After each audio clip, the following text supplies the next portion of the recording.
नमस्कार good morning. आज मे 20 तारिख मंगलवार। आज दिन भरी अनेक बड़ गुरुत्वपूर्ण खबर गुड़िक आसी। राज्य सरकार आनिले राज्य पाई नुआ योजना। अन्यपटे स्कूल छात्र छात्री मानक पाई गुरुत्वपूर्ण खबर। ग्रीष्म को नहीं आसिला मध्य बड़ सूचना।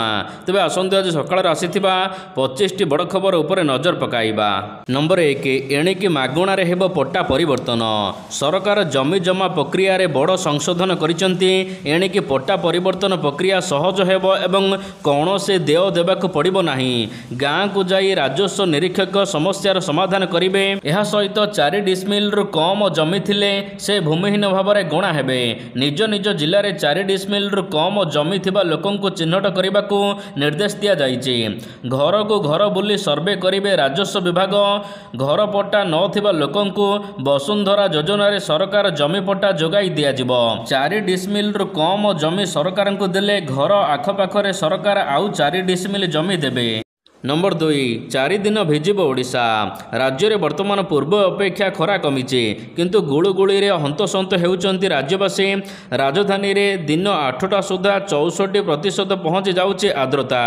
तापमात्रा 30 डिग्री रहुचे।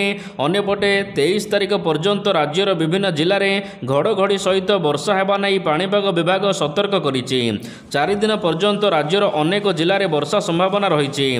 तेबे आज सुंदरगढ़, झारसुगुड़ा, केन्दुझर, मयूरभंज, बालेश्वर, कोरापुट, मालकानगिरी, नवरंगपुर, रायगड़ा, गजपति, बलांगीर, नुआपड़ा, भद्रक, जाजपुर, केन्द्रापड़ा, कटक एवं खोर्धा जिले में वर्षा हेबो। आगो तो रज पर्व आसुची। कोन गारमेंट फील्ड रे बिजनेस करिया पई चाहुछंदी ताले जोगाजोग करंतो कोलकातार सबुठ बड़ मैन्युफैक्चरिंग एंड होलसेलिंग कंपनी सहित प्रकाश एंटरप्राइज। साड़ी जोगाई दउछि मात्र 115 टंका। नाइटी पाई परिबे मात्र 80 और कुर्ती पाई परिबे मात्र 53 टंका। छोट पिला आइटम पाई परिबे मात्र 36 टंका। A to Z readymade garment item 15,000 plus product available रहउची। नंबर 3, रिपोर्ट कार्ड देव गणशिक्षा विभाग। रिपोर्ट कार्ड देव स्कूल और गणशिक्षा विभाग। ए नहीं गणशिक्षा मंत्री नित्यानंद गंड सूचना देइचंती।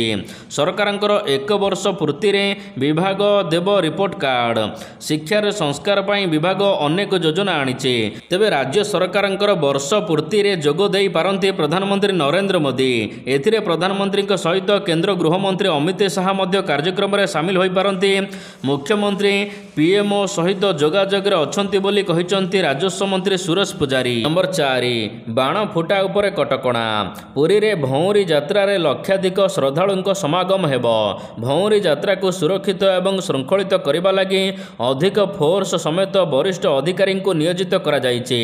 तेबे सुरक्षा एवं भीड़ नियंत्रण पई जणे अतिरिक्त एसपी तत्वावधान रे 5 जण डीएसपी तथा असिस्टेंट कमांडर्स एहा सहित 8 जण इन्स्पेक्टर 37 जण कनेस्टेबल मध्य रहिबे। एहा सहित 58 जण होमगार्ड को यात्रा रे नियोजित करा जिवो। भौरी यात्रा दिन नरेंद्र पुष्करणी रे बाण फुटा हेबो नाही। ए नै पुलिस पक्षरु कटकणा लागू करा जायथिबा कहिसंती कुंभारपड़ा थाना अधिकारी। नंबर 5, भारत काहारी धर्मशाला नुहे कहिले सुप्रीम कोर्ट। भारत कौनसी धर्मशाला नुहे जेउठी सारा दुनियार शरणार्थी आसी एठारे रही जिबे। श्रीलंकार जड़े व्यक्ति आवेदन खारज करी एही टिप्पणी देइचंती सुप्रीम कोर्ट। तेबे वकील कहिचंती मोर महकिल जदि निज देश को फेरी जिबे तेबे तांको जीवन प्रति विपद रहिছে। एहा उपरे सुप्रीम कोर्ट कहिचंती जे से अन्य कौनसी देश रे जाई रही परिबे किंतु भारत रे केही रही परिबे नाही। नंबर 6, सरकारी बाबू खाइबे पाळुओ लडू। जलखिया रे पाळुओ लडू को शामिल करबा को निवेदन। सरकारी बैठक रे पाळुओ लडू बंटन पई जिला प्रशासन पक्षरु परामर्श जारी होइछि। समस्त अधिकारी को भद्रक जिला प्रशासन पक्षरु निवेदन करा जाइछि। पारंपरिक खाद्यर प्रचार प्रसार उपर गुरुत्व देई प्रशासनिक स्तर रे ए प्रकार निष्पत्ति करा जाइछि। पाळुओ लडू को जीआई मान्यता प्रदान पाई प्रशासनिक स्तर रे उद्यम करा जाउछि। पूर्व राज्य सरकार स्कूल पिलामानकु मांडिया लाडू देबाकु घोषणा करिसंती। पिलामानकु मांडिया लाडू बंटन प्रक्रिया आरंभ करा जाइछि। नंबर 7, विदा हेबे बांग्लादेशी। ओडिशार विदा हेबे बांग्लादेशी रणनीति प्रस्तुत कले राज्य सरकार। बांग्लादेशी चिन्हट पाई प्रक्रिया आरंभ करा जाइछि। स्वतंत्र एसओपी प्रस्तुत करिछि क्राइम ब्रांचर एसटीएफ। सबु जिलापालंकु एसओपी अनुसार एक्शन नेबाकु कुहा जाइछि। मेराइन पुलिस, स्थानीय पुलिस एहा सहित तटरक्षी बाहिनी एवं गोइंदा सहित समन्वय रक्षा करी काम करिबाकु कुहा जाइछि। राज्य रे हॉट स्पॉट चिन्हट करा जिवो। ଏହି ଅଞ୍ଚଳରେ କେତେଜଣ ବାଂଲାଦେଶୀ ଅଛନ୍ତି ଏହାଙ୍କର ତାଲିକା ପ୍ରସ୍ତୁତ କରାଯିବା ସହିତ ସେମାନଙ୍କର ଆଧାର କାର୍ଡ଼ ରାସନ କାର୍ଡ଼ ସବୁକିଛି ବ୍ୟାନ୍ କରାଯିବା ସହିତ ସେମାନଙ୍କୁ ଭାରତରୁ ବିଦା କରାଯିବ। ନମ୍ବର 8 ତୁଟିବ ପୋଲାଭରମର ବିବାଦ। ପୋଲାଭରମ ବିବାଦ ଆସନ୍ତା 28 ତାରିଖରେ ପ୍ରଧାନମନ୍ତ୍ରୀ ଡାକିଛନ୍ତି ଗୁରୁତ୍ୱପୂର୍ଣ୍ଣ ବୈଠକ ଯେଉଁଥିରେ 4 ରାଜ୍ୟର ମୁଖ୍ୟମନ୍ତ୍ରୀ ସାମିଲ ହେବେ। ସମସ୍ତ ରାଜ୍ୟର ମୁଖ୍ୟମନ୍ତ୍ରୀଙ୍କ ସହିତ ପୋଲାଭରମର ବିବାଦକୁ ନେଇ ପ୍ରଧାନମନ୍ତ୍ରୀ କରିବେ ଆଲୋଚନା। ଦୀର୍ଘ ଦିନ ଧରି ଆନ୍ଧ୍ର ତେଲେଙ୍ଗାନା ଛତିଶଗଡ଼ ଓ ଓଡ଼ିଶା ମଧ୍ୟରେ ପୋଲାଭରମ ପ୍ରକଳ୍ପକୁ ନେଇ ବିବାଦ ଲାଗି ରହିଛି। ଖାସ୍ କରି ପ୍ରକଳ୍ପର ଉଚ୍ଚତା ଏବଂ ନିର୍ମାଣକୁ ଓଡ଼ିଶା ବାରମ୍ବାର ବିରୋଧ କରି ଆସୁଛି। ଏହାପରେ ବି କୌଣସି ସମାଧାନ ହୋଇପାରୁନଥିଲା। ଶେଷରେ ପ୍ରଧାନମନ୍ତ୍ରୀ ମୋଦି ଏହି ବିବାଦର ସମାଧାନ କରିବାକୁ ହସ୍ତକ୍ଷେପ ଲୋଡ଼ିଛନ୍ତି। ଆସନ୍ତା 28 ତାରିଖରେ ପ୍ରଧାନମନ୍ତ୍ରୀଙ୍କ ଅଧ୍ୟକ୍ଷତାରେ ବସିବ ଗୁରୁତ୍ୱପୂର୍ଣ୍ଣ ବୈଠକ।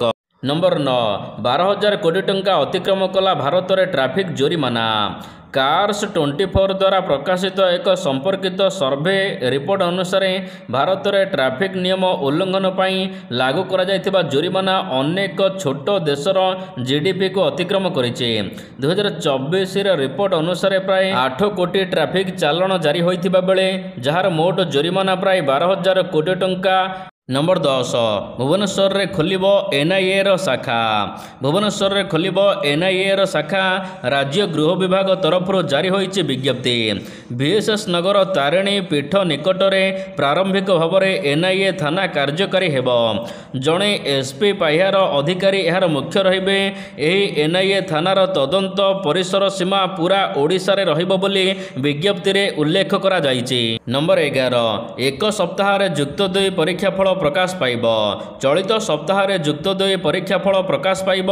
ତାରିଖ ଘୋଷଣା ହୋଇନଥିଲେ ମଧ୍ୟ ମେ 21 କିମ୍ବା 22 ତାରିଖରେ ଉଚ୍ଚ ମାଧ୍ୟମିକ ଶିକ୍ଷା ପରିଷଦ ପକ୍ଷରୁ କାର୍ଯ୍ୟାଳୟରେ ପରୀକ୍ଷା ଫଳ ପୁସ୍ତିକା ଉନ୍ମୋଚନ କରାଯାଇପାରେ। ପୁସ୍ତିକା ଉନ୍ମୋଚନ ହେବାର କିଛି ସମୟ ମଧ୍ୟରେ ଛାତ୍ରଛାତ୍ରୀ CHSE ୱେବସାଇଟ୍ରେ ସେମାନଙ୍କର ଫଳ ଜାଣିପାରିବେ ବୋଲି ସୂଚନା ମିଳିଛି।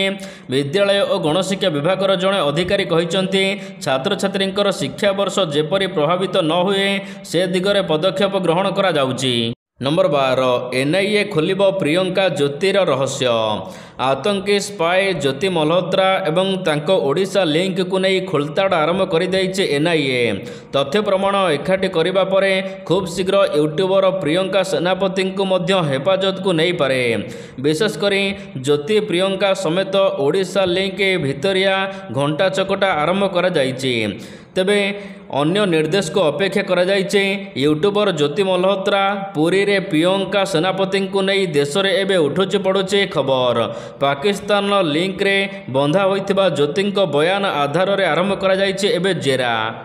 ନମ୍ବର 13 ଦେଶରେ ସର୍ବବୃହତ ଫ୍ରେଞ୍ଚ ଫ୍ରାଇଜ୍ କାରଖାନା ଉଦ୍ଘାଟିତ।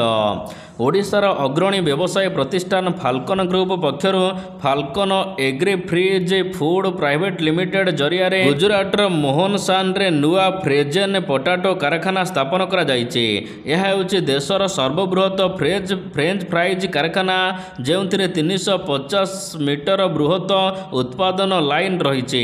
କେନ୍ଦ୍ର ଗୃହମନ୍ତ୍ରୀ ଅମିତ ଶାହା ଏହାକୁ ଉଦ୍ଘାଟନ କରିଛନ୍ତି। 2 ବର୍ଷ ମଧ୍ୟରେ ସ୍ଥାପନ କରାଯାଇଥିବା ଏହି କାରଖାନାର ଉତ୍ପାଦନ କ୍ଷମତା ଘଣ୍ଟା ପିଛା 15 ଟନ୍ ଫ୍ରେଞ୍ଚ ଫ୍ରାଇଜ୍ ଏବଂ 3.5 ଟନ୍ ଆଳୁର ପ୍ରସ୍ତୁତ ସ୍ୱତନ୍ତ୍ର ଉପାଦାନ ରହିଛି। ନମ୍ବର 14 ପିଲାଙ୍କ ମଧ୍ୟରେ ବଢ଼ୁଛି ମଧୁମେହ ରୋଗ। Central board of secondary education ନିଜର ସମସ୍ତ ସମ୍ବନ୍ଧୀୟ ସ୍କୁଲଗୁଡ଼ିକୁ ଏକ ଜରୁରୀ ନିର୍ଦ୍ଦେଶ ଦେଇଛି। ପିଲାମାନଙ୍କୁ ଚିନି ସେବନ ଉପରେ ନଜର ରଖିବେ ଏବଂ ତାଙ୍କୁ କମ୍ କରି ଚିନି ଖାଇବାକୁ ସ୍କୁଲଗୁଡ଼ିକୁ ମଧ୍ୟ ପରାମର୍ଶ ଦିଆଯାଇଛି। ତେବେ CBSE କହିଛି ଯେ ଗତ ଦଶନ୍ଧିରେ ପିଲାମାନଙ୍କ ମଧ୍ୟରେ ଟାଇପ୍ 2 ମଧୁମେହ ମାମଲା ଦ୍ରୁତଗତିରେ ବୃଦ୍ଧି ପାଉଥିବା ଦେଖିବାକୁ ମିଳିଛି। ଯାହା ପୂର୍ବରୁ ବୟସ୍କମାନଙ୍କ ମଧ୍ୟରେ ଦେଖିବାକୁ ମିଳୁଥିଲା ଏବେ ପିଲାମାନଙ୍କୁ ଦେଖିବାକୁ ମିଳୁଛି। ଏଥିପାଇଁ CBSE ସ୍କୁଲଗୁଡ଼ିକରେ ଲାଗିବ ସୁଗାର ବୋର୍ଡ଼ ଯାହାକି ସ୍କୁଲର ଚାରିପଟରେ ସୁଗାର ବୋର୍ଡ଼ ଲଗାଇବାକୁ କୁହାଯାଇଛି। ନମ୍ବର 15 ବୃଦ୍ଧି ପାଇବ ରାଜ୍ୟ ଚଳଚ୍ଚିତ୍ର ପୁରସ୍କାର ଅର୍ଥରାଶି। ଓଡ଼ିଆ ଚଳଚ୍ଚିତ୍ର ଜଗତର ସର୍ବାଙ୍ଗୀନ ବିକାଶ ଏବଂ ଓଡ଼ିଆ ଚଳଚ୍ଚିତ୍ରର ବହୁଳ ପ୍ରଚାର ପ୍ରସାର ଓଡ଼ିଶା ରାଜ୍ୟ ଚଳଚ୍ଚିତ୍ର ପୁରସ୍କାର ପ୍ରଦାନ ଏବଂ ଚଳଚ୍ଚିତ୍ର ଜଗତ ସହିତ समस्त प्रसंग को नहीं ओडिया भाषा साहित्य संस्कृति विभाग आनुकूल्य संस्कृति भवन सम्मेलन कक्षर एक बैठक होईचे। एणिकी ओडिया चलचित्रर किभली भाव में विकास करा जाई पारिबो आलोचना करा जाईचे। तेबे एणिकी वृद्धि पाइब राज्य चलचित्र पुरस्कार अर्थ राशि। वर्तमान 33 वर्गर चलचित्र पुरस्कार मिलुथिबा बेले आगको आहुरी अधिक वर्गर चलचित्र पुरस्कार मिलिबो। नंबर 16 उपसभापति दायित्व मिलिथिबारु राहुल को धन्यवाद जणाइले तारा प्रसाद बाहिनीपति। राज्य में बदलुची कांग्रेसर कायाकल्प। फेब्रुआरी रे भक्तचरण दास पीसीसी अध्यक्ष हेबा परे मे 17 रे दलर अन्य पदाधिकारी को नियुक्ति करिचे एआईसीसी। तेबे नुआ टीम सहित आगामी पंचायत निर्वाचन पर प्रस्तुति आरंभ करिछि दल। टीम रे कांग्रेस विधायक तारा प्रसाद बाहिनीपति रहिथिबा बेले तांको मिलिछि उपसभापति भली गुरु दायित्व। तेबे दायित्व मिलिबा परे तारांको भेटी शुभेच्छा जणाइछन्ति युव कांग्रेस सभापति। एहा परे तारा कहिछन्ति राहुल गांधी को धन्यवाद। नंबर 17 भारत में माळमाळ पाकिस्तानी गुप्तचर। एमानक परिचय भारतीय किंतु पाकिस्तान पाई करुथिले गोइंदागिरी। मोटा अंकर अर्थ नहीं देशद्रोह काम करुथिले। उच्च शिक्षित भल परिवार समाज रे प्रतिष्ठित परिचय सहित बंचुथिले किंतु निज मानविकता को मारी पाकिस्तान पाई काम करुथिले। शत्रु देश पाई गोइंदागिरी करुथिबा गुप्तचरंक तालिका बढ़िबार लागिछि। 3 दिन भितर धरा पड़िलेनी 10 रु अधिक गुप्तचर। नंबर 18 भारत में बढ़ी कोविड-19 मामला। 2019 रे कोरोना भाइरस रोग पूरा विश्व को व्यापी थिला। आउ एबे एशियार 2 बड़ सहर हांगकांग सिंगापुर रे मामला वृद्धि पाइबार लागिछि। मे 12 तारिख रु 146 मामला रिपोर्ट आसिबा परे भारत में मध्य मामला वृद्धि पाइछि। वर्तमान भारत में 275 सक्रिय कोविड-19 मामला रही, जो केरल महाराष्ट्र एवं तमिलनाडु रे संख्या शीर्ष रे अधिक रही। गत सप्ताह रे केरल में 69 नुआ मामला चिन्हट होईचे। महाराष्ट्र 44 एवं तमिलनाडु 43 मामला चिन्हट करा जायचे। बांग्लादेश आसुथिबा 42% उत्पादन उपर रोक लगाइला भारत। भारत बांग्लादेश आसुथिबा 42% सामग्री को निषेध करिছে, जहाँ प्राय 770 नियुत डॉलर बा प्राय 66,000 कोटी टंका मूल्यर सामग्री कारबार प्रभावित हेबाकु जाउचे। तेबे यार अर्थ हेउछि जे भारत एवं बांग्लादेश किछि जिनिस आउ किणिब नाही। तेबे ग्लोबल ट्रेड रिसर्च पक्षर कहा जायछि जे भारत बांग्लादेश समस्त प्रोडक्ट को बैन करदेव। नंबर 22 बीसीसीआई रो बड़ निष्पत्ति। भारतीय क्रिकेट दल आगामी एशिया कप 2025 रे भाग नेब नाही बोली भारतीय क्रिकेट नियंत्रण बोर्ड बीसीसीआई एक बड़ निष्पत्ति नैछि। बीसीसीआई एही निष्पत्ति संपर्क में तेबे एशियन क्रिकेट काउंसिल एसीसी को मध्य सूचना दे सारिचे। यही खबर भारतीय क्रिकेट प्रेमी मध्य बड़ चर्चार विषय हो रही। तेबे एशिया कप 2025 सेप्टेम्बर रे T20 फॉर्मेट रे आयोजित हेबार थिला, जो भारत आयोजक देश भाव में थिला। किंतु भारत पाकिस्तान विवाद पर एबे भारत आउ एशिया कप रे भाग नेब नाही बोली कहि दैछि। नमस्कार, जय जगन्नाथ। आगु तो रज पर्व आसुची। आपण कोन चिंता करछन्ती गारमेंट फील्ड रे बिजनेस करिवे, ताहले जोगाजोग करंतो कोलकातार सबुठ बड़ गारमेंट होलसेलिंग सहित प्रकाश एंटरप्राइज। साड़ी जोगाई दउछि मात्र 115 टंका। नाइटी आपण पाई परिबे 80 टंका। कुर्ती पाई परिबे मात्र 53 टंका। छोट पिलांको आइटम पाई परिबे मात्र 36 टंका। ओनली होलसेलिंग प्राइस रे आपण पाई परिबे। बिजनेस रिगार्डिंग सिंगल पीस पई जमारे कॉल करंतु नाही।